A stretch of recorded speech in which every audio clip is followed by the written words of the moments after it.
नमस्कार, बहुत बहुत स्वागत, खुशामदीद। आप देख रहे हैं कंज्यूमर अड्डा, आपके साथ मैं हूं विपिन भट्ट। तो न्यू ईयर अब करीब है और न्यू ईयर वेकेशंस के प्लान हम सबके मन में रहते हैं। हम एग्जीक्यूट कर पाएं या ना कर पाएं ये अलग बात है।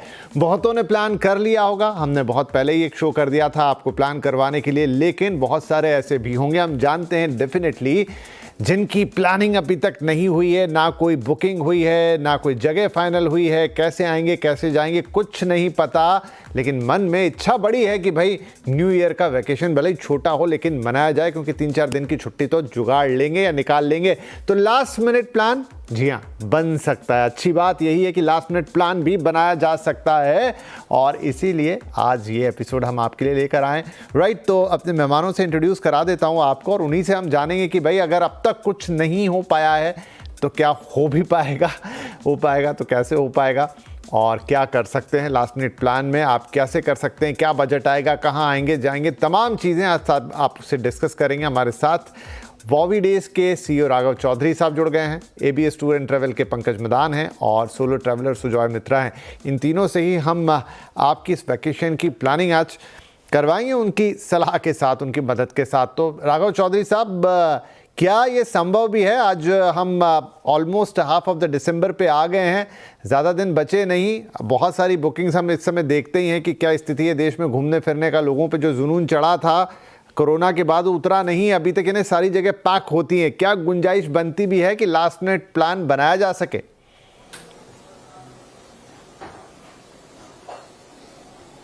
चौधरी साहब, आपसे सवाल था।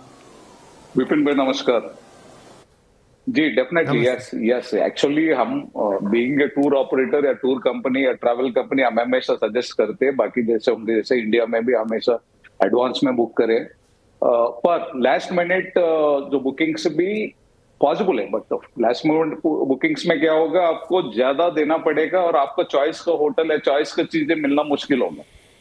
तो और फिर भी हमारे पास प्री परचेज इन्वेंट्री, जैसे हमारे जैसे ट्रैवल कंपनी या टूर कंपनी के पास प्री परचेज इन्वेंट्री नया साल के लिए है, वो क्रूज हो या नहीं तो होटल्स हो या नहीं तो फ्लाइट्स हो, ऑलरेडी हमने प्री परचेज करके हमारे कस्टमर्स के लिए, नहीं तो सभी जो जाने वाले के लिए बजट में लेके आने के लिए हम हमेशा कोशिश करते हैं हर साल।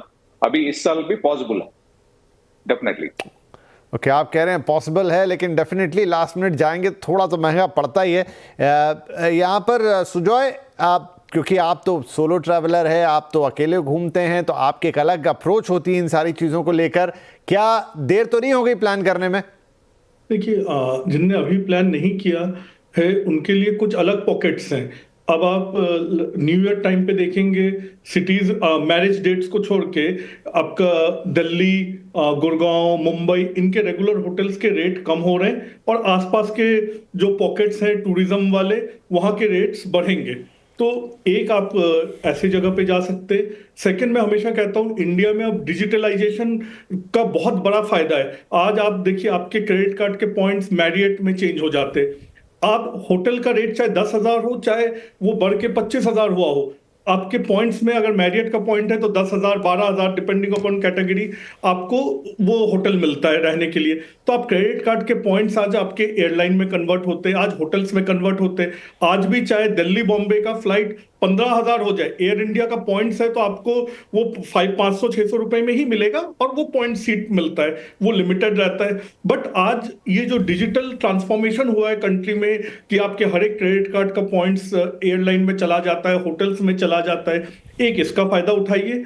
सेकेंड, अभी जैसे बहुत ज्यादा टूरिज्म बढ़ा है, वैसे ही नए पॉकेट्स खुले हैं, जैसे टिब्लिस जॉर्जिया का डायरेक्ट फ्लाइट शुरू हुआ है। कुछ जगहों पे आप देखेंगे, गोवा में पिछले महीने गोवा के रेट्स जो थे वो आज, अभी भी गोवा महंगा है बट 15% कम हुआ है गोवा के फ्लाइट के रेट्स। उसी तरीके से वियतनाम एक पॉकेट है, टिब्लिस हुआ, इधर आपका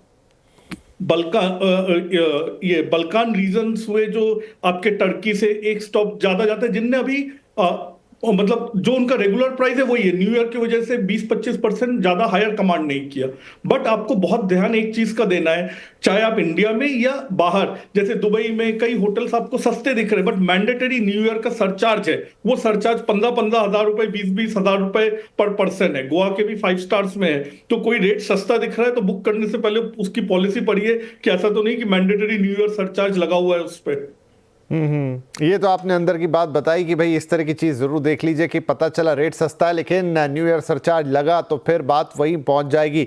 पंकज साहब, आपका आइडिया क्या कहता है कि किस तरह से प्लान करना चाहिए? अब जब आपकी बहुत सारी प्लानिंग नहीं है, डेफिनेटली रेट हायर साइड पर चले गए होंगे, कुछ बातें बताई अभी हमें सुजॉय ने, लेकिन otherwise what is your idea to plan late? देखिए, अभी भी ऐसा नहीं है कि मार्केट में सीट्स नहीं है, मार्केट में अभी भी रेट्स अवेलेबल हैं। जैसा कि अभी पहले मेरे फ्रेंड ने बताया, हमारे पास भी प्री बाइंग सब कुछ है, तो मार्केट में इस समय पे टिकट्स अवेलेबल हैं, चाहे वो गोवा के लिए हो, चाहे वो तिरुपति के लिए हो, इंदौर के लिए भी रिक्वायरमेंट आ रही है इस बार, महाकाल के लिए भी लोग ट्रैवल कर रहे हैं। तो मैं बहुत सारी जगहों पे देख रहा हूँ, इंटरनेशनली भी अगर आप बात करते हैं तो बाली के लिए, दुबई के लिए, वियतनाम, जैसा बोला इन्होंने वियतनाम के लिए, बाकू की फ्लाइट भी अभी अवेलेबल है, बिकॉज वहां पे बर्फ पड़ रही है तो ज्यादा लोग ट्रैवल इस टाइम पे करते भी कम है। और इस समय पे एयरलाइन तो बहुत अच्छे फेयर्स बेच रही है, बट हम लोगों के पास बाकू, वियतनाम, दुबई और बैंकॉक, ये सब सेक्टर्स अवेलेबल है। अगर किसी को भी कोई रिक्वायरमेंट है तो हम भी बहुत अच्छे प्राइस में उसकी हेल्प कर सकते हैं, क्योंकि आपके चैनल के थ्रू मैं ये भी बोलना चाहता हूँ, कुछ भी बोलेंगे, हर चीज अवेलेबल है हमारे पास।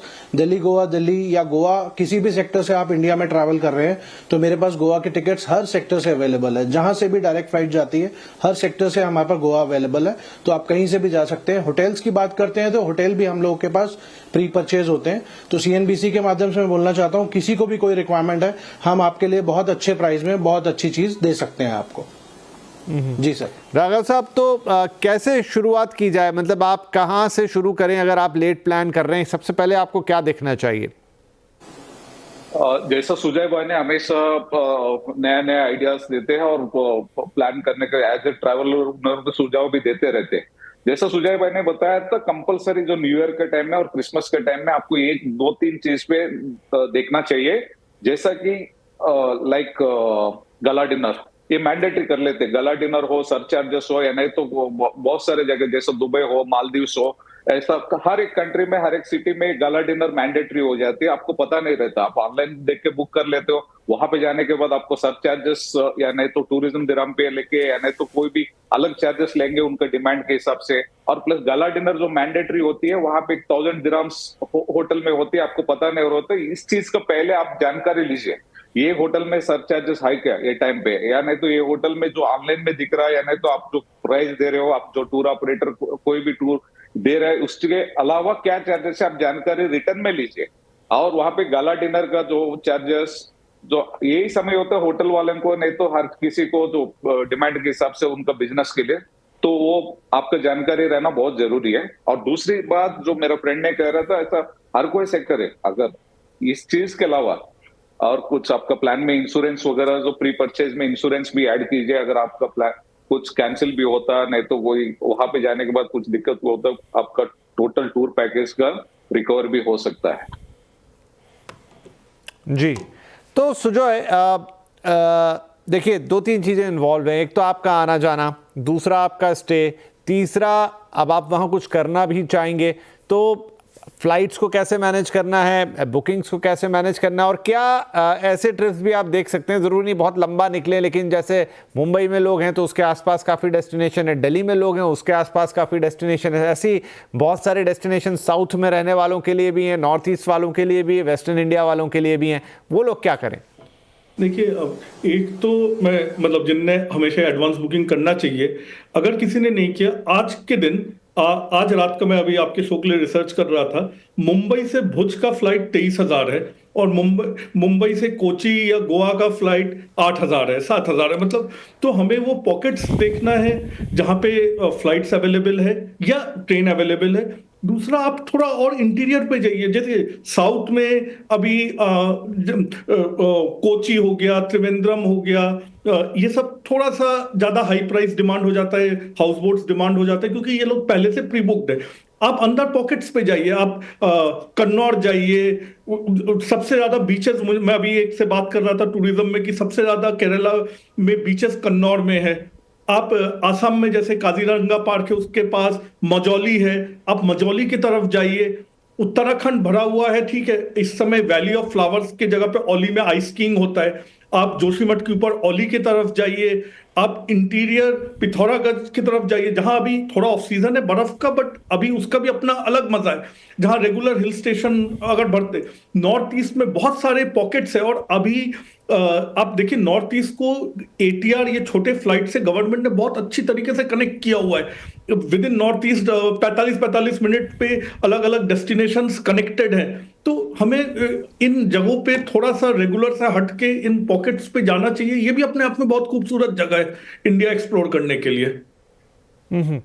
पंकज साहब, कुछ हर बार हम थोड़ी हिडन स्पेसेस की बात करते हैं और हर बार कुछ नए नए जगह निकल कर आती हैं जो इतनी ज़्यादा एक्सप्लोर्ड नहीं है, और जब बहुत ज़्यादा एक्सप्लोर्ड नहीं होती तो डेफिनेटली वहाँ पर दबाव भी कम रहता है, वहाँ के रेट्स भी कम रहते हैं और ज़्यादा आसान होता है। ऐसी कुछ नई चीज़ें आई हैं इस बार मार्केट में? नई चीजें देखिए, मैं आपको हर साल हम यही चीज देखते हैं कि मनाली में, नैनीताल में, वही जगहों पे लोग जाके ट्रैफिक जैम कर देते हैं और पूरा रोड बिल्कुल ब्लॉक हो जाता है। उससे बेटर मुझे लगता है कि आसपास की जगहों में भी लोगों को डाइवर्ट होना चाहिए। जैसे कि धर्मशाला खाली रहता है, अगर आप देखें तो धर्मशाला भी एक अच्छा स्पॉट है जहां पे लोग डाइवर्ट हो सकते हैं, डलहौजी हो सकते हैं। ये बहुत सारे पॉइंट्स हैं जहां पर होना चाहिए लोगों को।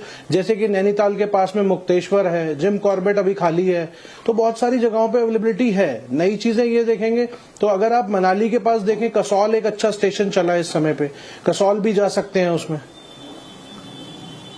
जी सर।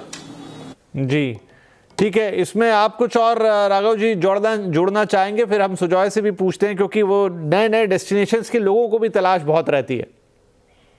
जी, नया नया डेस्टिनेशन तो इंटरनेशनल पे बाकी कंट्रीज बहुत सारा, जैसा अजरबैजान, कजाकिस्तान जैसा नया डेस्टिनेशन उभर के आए पिछले 5 साल से, बहुत अच्छा मार्केटिंग कर रहा और लोग जा भी रहे हैं यहाँ पे, क्योंकि उन लोग सुविधा भी ऐसा दे रहे हैं, वीजा का सुविधा हो, डायरेक्ट अप्रोच करना, या नहीं तो फ्लाइट्स का कनेक्टिविटी हो, जैसा मेरा जो फ्रेंड्स ने बताया था।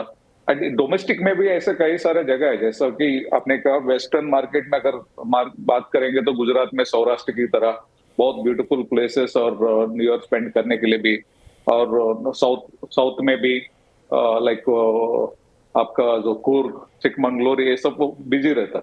बाकी जो वाइल्ड लाइफ देखिए, एंड नॉर्थ में जैसे उन्होंने बताया कि मैक्लोडगंज, धर्मशाला की तरफ जाना चाहिए, मनाली नहीं जाते हुए, क्योंकि रोड्स ब्लॉक हो जाएगा और आपका जो हॉलीडे है एकदम हॉरेबल एक्सपीरियंस रहेगा, क्योंकि पिछले कई साल से देख रहे हैं।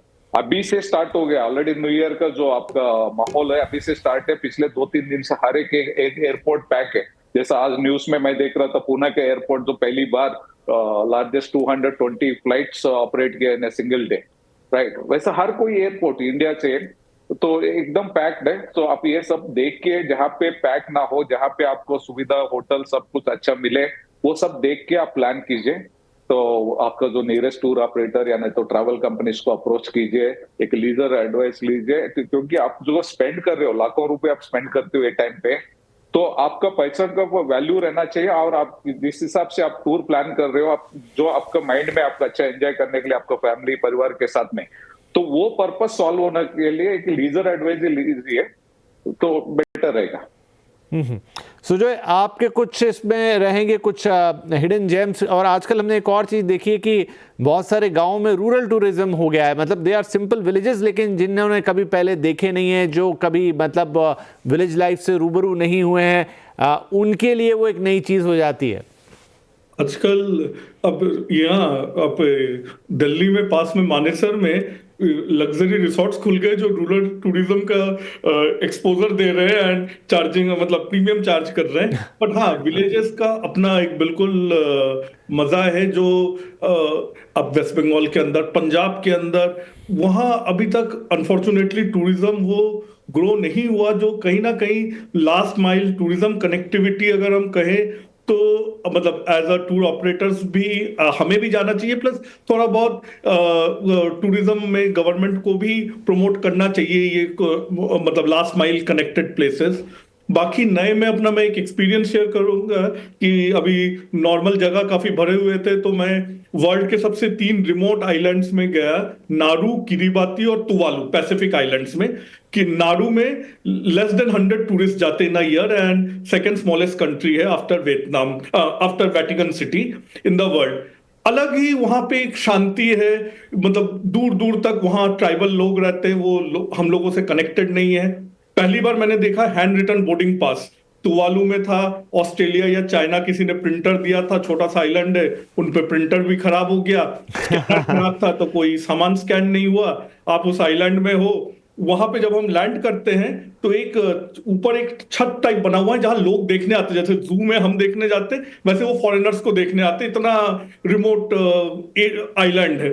वहां 2 रेस्टोरेंट्स हैं, सिर्फ एक खाना बनेगा, 2 खाना बनेंगे, 2 घंटे के लिए ओपन है, आप वही खा सकते हो। तो मैंने सोचा इतना छोटा है तो शायद प्राइम मिनिस्टर भी अप्रोचेबल हो। तुवालू में गए, एक छोटा सा बिल्डिंग था, वहां पे उनके पीए से मिले, पूछा, वो प्राइम मिनिस्टर साहब सिटी में थे नहीं, मतलब कोई सिक्योरिटी कुछ नहीं, एक बिल्डिंग है, वहीं पीएम बैठते हैं, वहीं फॉरेन मिनिस्टर बैठते हैं, आप है तो ऐसे, मतलब एकदम रिमोट एरिया। जैसे मैंने कहा तुवालू है, नारू है, किरिबाती है, माजुरो आइलैंड्स है, और वो ट्राइबल एरिया एकदम वर्ल्ड से कटे हुए हैं, अलग है। अलग ही मजा है ऐसे रिमोट एरियाज में जाने का।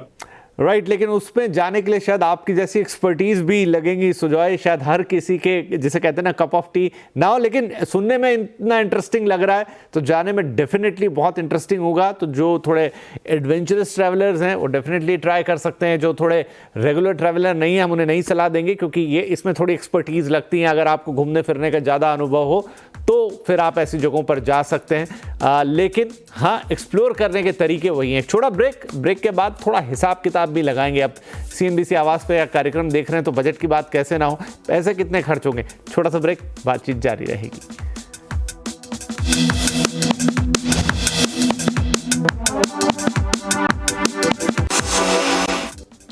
Welcome back. New year vacation last minute planning हम करा रहे हैं आपके लिए। राइट, ब्रेक से पहले काफ़ी डेस्टिनेशंस और अलग अलग अनुभवों की बात हुई, कहाँ जा सकते हैं, कैसे कर सकते हैं, कहाँ अभी जगह खाली होंगी, होटल, फ्लाइट्स, एवरीथिंग।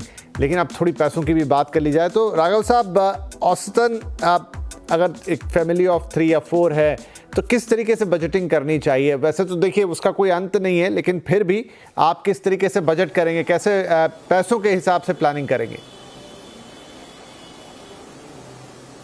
तो अगर आप कहाँ पे जाना चाह रहे हो उसके ऊपर डिपेंड करता है, वो डोमेस्टिक में है नहीं तो इंटरनेशनल पे। अगर आपका बजट में अगर 2+2, अगर 2 एडल्ट मतलब कपल और 2 बच्चे हैं आपके पास, तो आप प्लान कर रहे हो with in the budget of 2 lakh rupees के अंदर, तो ये समय अगर न्यू ईयर के समय, अगर न्यू ईयर से लेकर अभी 20 से लेके 5 तारीख या 10 तारीख तक जो बजट अगर बात करेंगे डोमेस्टिक में, तो सारे डेस्टिनेशन सुझाव मैंने बताया हुआ। अगर इंटरनेशनल की बात करेंगे तो डेफिनेटली दुबई एक अच्छी प्लेस है, दुबई या मलेशिया अभी, और थाईलैंड पुकेट की तरफ, बैंकॉक, पटाया या पुकेट कराबी की तरफ, या Sri Lanka. It's all depend on you, कहाँ पे आप जाना पसंद कर रहे हो, मतलब बीचेस पे या नहीं तो नेचर देखना चाहते हो आप, या माउंटेन्स की तरफ। It's all depend on this thing. But अगर विद इन 2 लाख का अगर बजट में आप बात करो, पहली बार या दूसरी बार ट्रैवल कर रहे हो, रेगुलर ट्रैवल नहीं, या ये जो डेस्टिनेशन हमने जो बता रहा, अगर ये जगह ट्रैवल नहीं किया हो तो डेफिनेटली बच्चों के साथ जाने के लिए बहुत सारे एक्टिविटीज के साथ में दुबई एक अच्छी डेस्टिनेशन है, सिंगापुर एक अच्छी डेस्टिनेशन है, मलेशिया एक अच्छी डेस्टिनेशन है, और पुकेट कराबी भी एक अच्छी डेस्टिनेशन है।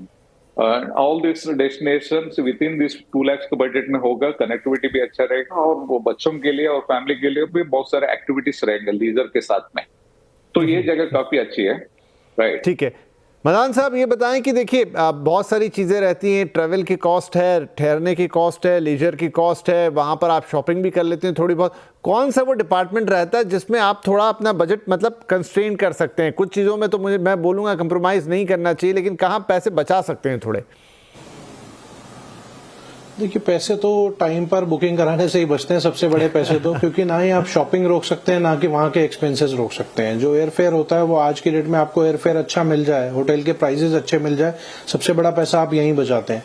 बट मैं अभी भी देख रहा हूं, मैं अभी चेक कर रहा था कि गोवा की बुकिंग अगर हम देखें 35 to 40,000 में पर पर्सन 3 से 4 दिन के लिए न्यू ईयर टाइम पे भी रह सकता है।